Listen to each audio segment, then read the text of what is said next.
अस्सलाम वालेकुम रहमतुल्लाह। कुछ देर की खामोशी है फिर शोर आएगा, आज कुत्तों का वक्त है कल हमारा दौर आएगा। ये महज एक शायरी है जिसे इंटरटेनमेंट के लिए कहा जाता है, मजाक के लिए कहा जाता है। इसमें ज्यादा सीरियस होने की जरूरत नहीं है। 31 जनवरी को इसी शायरी का इस्तेमाल बहुत बड़े आलमी दीन मुफ्ती सलमान अजारी साहब ने एक जलसे में किया था, जिसके बाद उन्हें 4 फरवरी को सेक्शन IPC 153A के तहत गिरफ्तार कर लिया जाता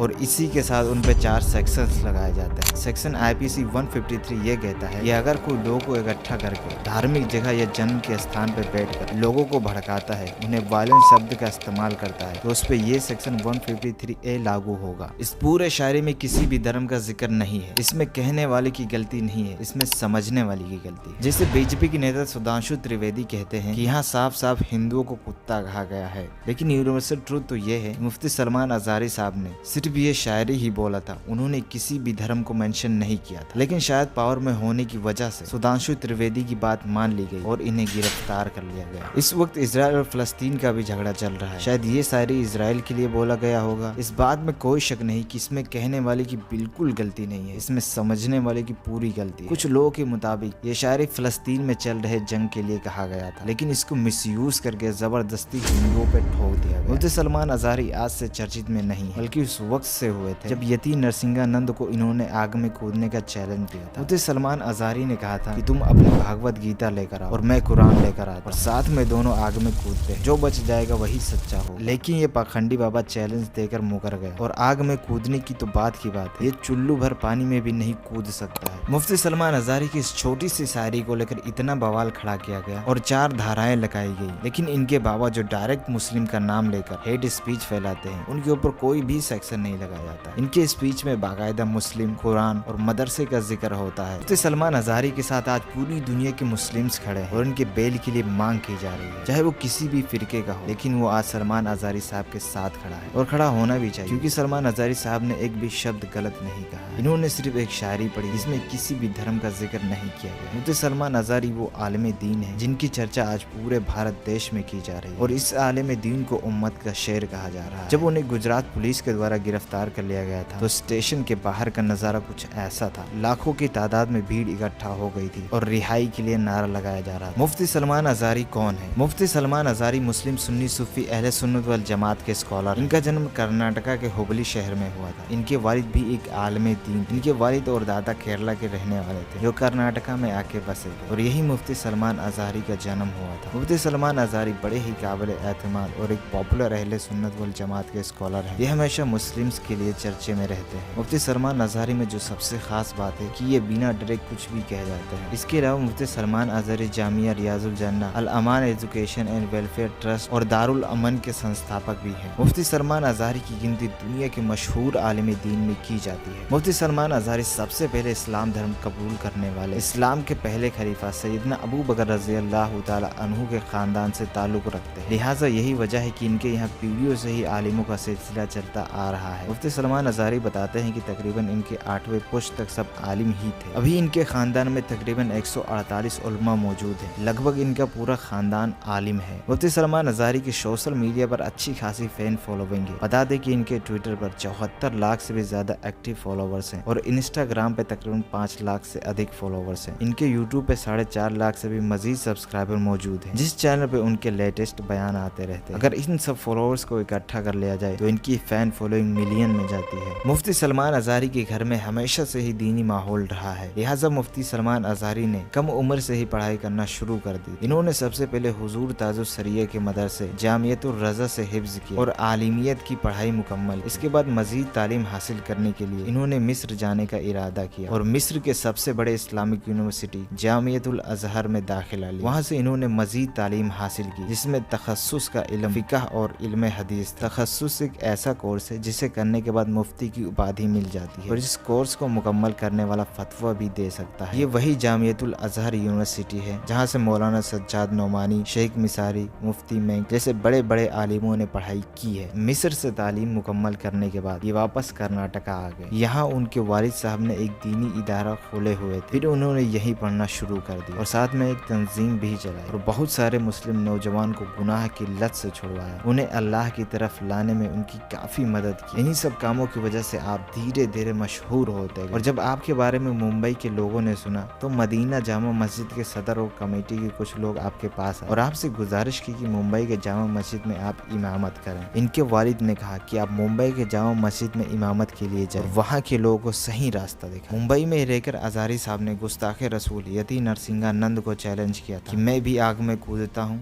और तू भी आग में कूद, देखते हैं किसको आग जलाती। इसी चैलेंज के बाद मुफ्ती सलमान अज़हरी बहुत चर्चे में आ चुके थे और एक बार फिर से सलमान अज़हरी अपने खास बयान की वजह से चर्चे में आए हैं। मुफ्ती सलमान अज़हरी के पर्सनल लॉयर वाहिद शेख क्लेरिफाई करते हुए कहते हैं कैसे उन्हें इलीगल तरीके से पुलिस कस्टडी में ले लिया गया और उन्होंने पूरा बताते हुए कहा कि 30 से 40 पुलिस सिविल यूनिफॉर्म में पहन के आए हुए और मुफ्ती साहब के दरवाजे पे खड़े। हम लोग गए पूछने के वास्ते कि क्या मैटर है, लेकिन उन्होंने कहा कि हमें सलमान अज़हरी से ही बात करें। वाहिद शेख ने पूरा मैटर एक्सप्लेन किया और मुफ्ती साहब को 153A का मामला बताते हुए पुलिस स्टेशन में ले गए और शाम के 8 बज चुके थे। सारे लोग पुलिस के स्टेटमेंट का इंतजार कर रहे थे, लेकिन उनकी तरफ से कोई रिस्पॉन्स नहीं आया। इसीलिए भीड़ जमा हुई है कि आखिर बिना किसी नोटिस के कैसे उन्हें गिरफ्तार कर लिया गया। 7 फरवरी को उनके ट्विटर अकाउंट पे एक स्टेटमेंट आता है कि उन्हें जूनागढ़ के FIR से बेल मिल गई, लेकिन एक और FIR रजिस्टर मिली है जो गुजरात के कच्छ शहर में है, इसलिए वो कच्छ पुलिस के स्टडी में रहेंगे तब तक जब तक कच्छ कोर्ट से कोई स्टेटमेंट नहीं आता है। 8 फरवरी को उनके ऑफिशियल अकाउंट से बताया जाता है कि कच्छ कोर्ट ने 3 दिन और पुलिस स्टडी में रहने का हुक्म दिया है।